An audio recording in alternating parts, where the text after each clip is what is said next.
আসসালামু আলাইকুম ওয়া রাহমাতুল্লাহি ওয়া বারাকাতুহু। নাহমাদুহু ওয়া নুসাল্লি আলা রাসূলিহিল কারীম।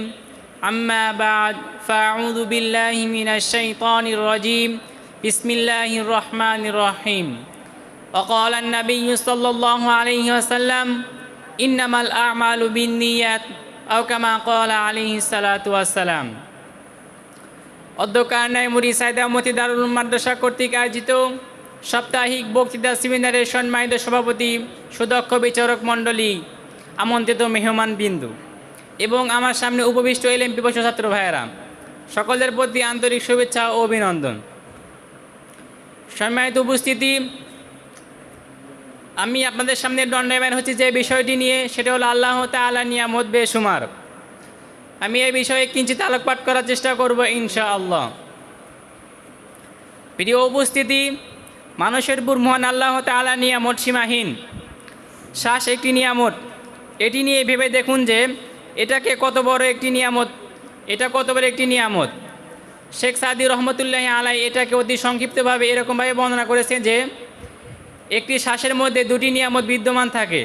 এক, শ্বাস যখন ভিতরে প্রবেশ করে, 2 নাম্বার শ্বাস যখন বের হয়। যেমন শ্বাস যদি ভিতরে প্রবেশ করে এবং যদি সেটা বের না হয় তাহলে মৃত্যু অবধারিত। অনুরূপভাবে যদি শ্বাস ভিতরে প্রবেশ না করে তাহলে মৃত্যু নিশ্চিত। এমনিভাবে একটি শ্বাসে দুটি নিয়ামত বিদ্যমান থাকে।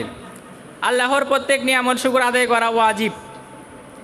তাহলে একটি শ্বাসে দুটি শুকর আদায় করা ওয়াজিব হলো। অতএব মানুষ যদি শুধু শ্বাস প্রশ্বাসের শুকর আদায় করতে চায় তাহলে সক্ষম হবে না। অন্য অন্য প্রসঙ্গের কথা তো বাদই দিলাম। যেমন আল্লাহ তাআলা আমাদেরকে চক্ষু দান করেছে এবং হাত দান করেছে, পা দান করেছে, জবান দান করেছে, এরকম আরও অন্যান্য নিয়ামত আল্লাহ তাআলা আমাদের বৃষ্টি ন্যায় বর্ষিত করছেন।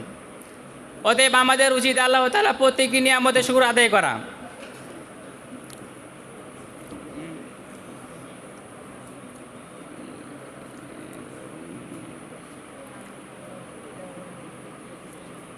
তাহলে আমরা নিয়ত করি যে আল্লাহ তাআলার প্রত্যেকটি নিয়ামতের শুকর আদায় করব ইনশাআল্লাহ।